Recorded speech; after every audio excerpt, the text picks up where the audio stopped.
Why do so many Chinese people defend the CCP, the Communist Party of China? That's a question that has long bugged me. I've never been able to quite understand or grasp that a party that has such a long history of cruelty and oppression can be so often excused by people in the country where that oppression takes place. And it's something I've spent a lot of time thinking about. I've been engaged in lots of debates. I've seen arguments both ways. I've spent a lot of time reflecting on this, and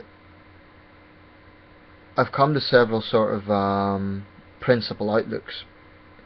Number one, the people who tend to not necessarily praise the CCP, that would be the wrong term, but the people who tend to make excuses for it tend to be those Chinese who are in a more privileged position.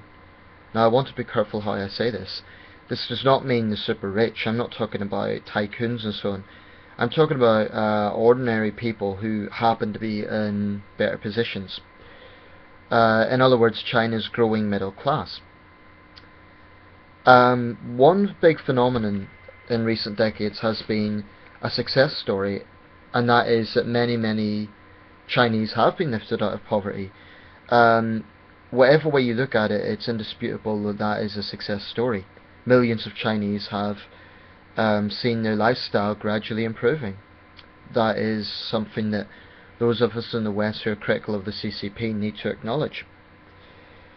So, for people who have personally experienced an improvement in their lifestyle, it's understandable that they would not want to criticise the government they believe has put them there, or has been responsible for making that situation better. It would seem to be a bit, from their perspective, they would probably see it as hypocritical or even ungrateful.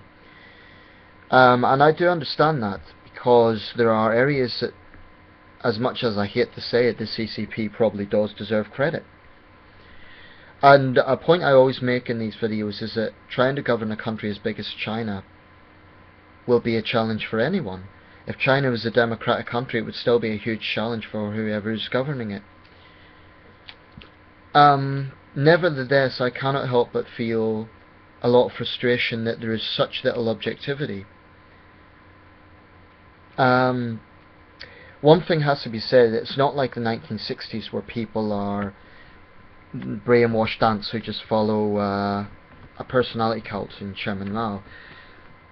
The China of Lenin and the China of today are very different countries. For example, in many ways Xi Jinping is a normal president. There's no personality cult around him, and most people don't have very strong views on him either way. He's just the leader of China, and that's the way it is.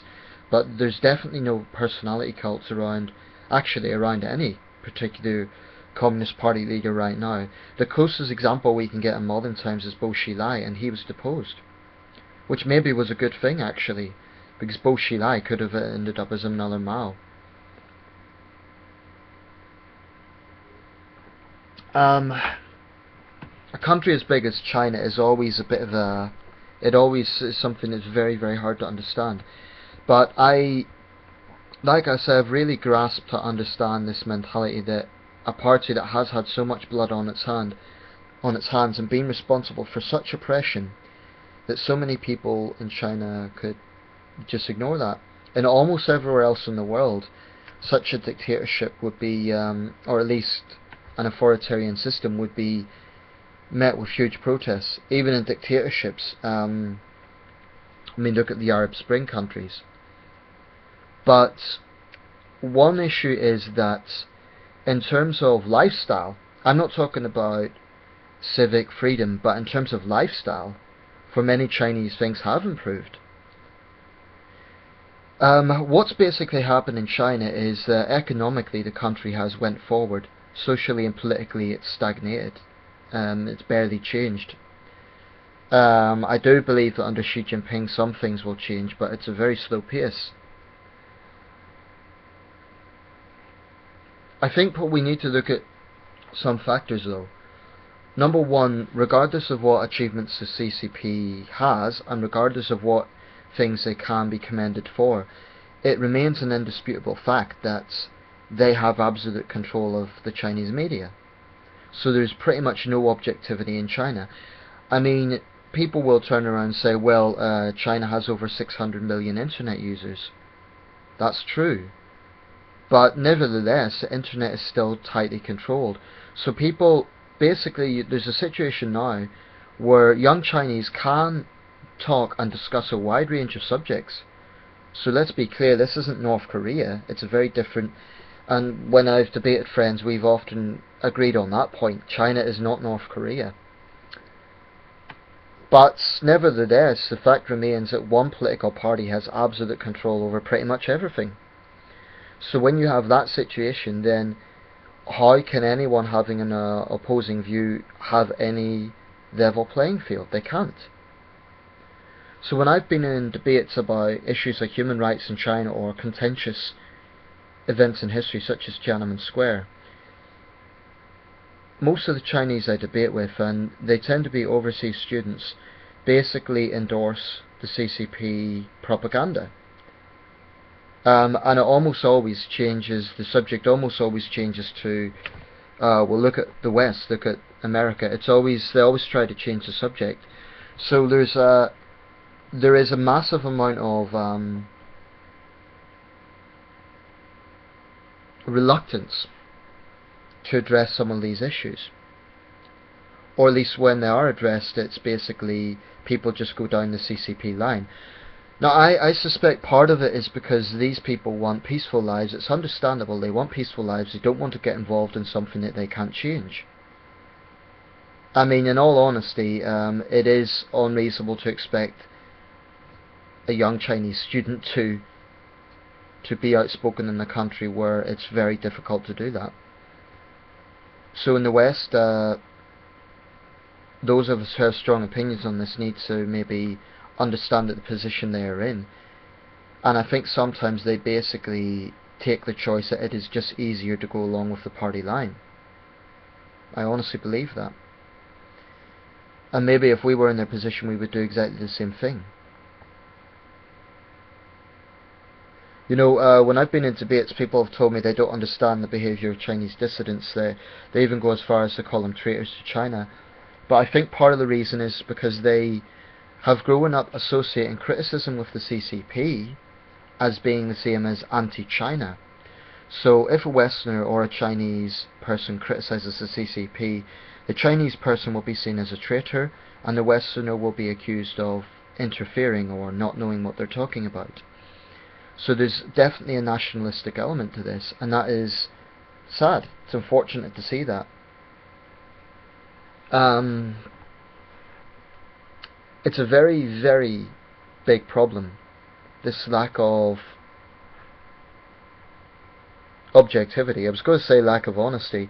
Some of the things they say are true. I mean, the CCP has improved a lot of living standards, but there are many, many people in China who believe basically that Tiananmen Square was one big hoax, that the personification of Falun Gong, they only believe the government side. They won't even look at Falun Gong material to try and get an objective outlook. Now, like I said in the last video, I'm not a member of Falun Gong, and I don't necessarily agree with all their ideas, but I still think in a country like China, how can they possibly defend themselves? How can they possibly argue their case when basically they're not allowed an opinion? So in a country like, and I've often heard the argument that from overseas students, and by the way, when I keep mentioning this, I want to make very clear, I've personally been friends with a lot of overseas students, so this is not intended as animosity towards them. Most of them are good people. They're not sort of militant, fanatical CCP thugs. They're normal people who I just happen to disagree with on this subject. And I do believe that if you grow up in a country, and I want to be careful how I say this, if you grow up in a country where one political party has absolute control, it doesn't really matter if you spend a few years in a Western country, because you've still spent 20 plus years constantly fed party propaganda. So just coming to the West and seeing different views, I've had people say, oh well, we've been to the West, we've seen other opinions, but I still don't think they're being objective. I don't think that they're really considering the issues.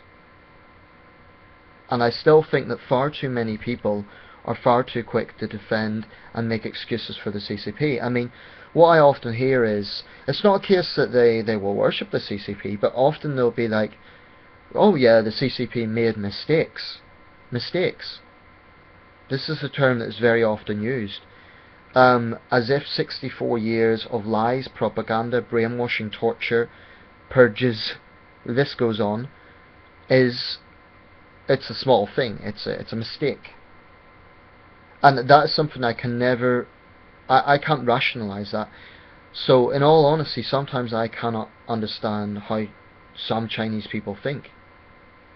How many Chinese people think, if I'm being brutally honest.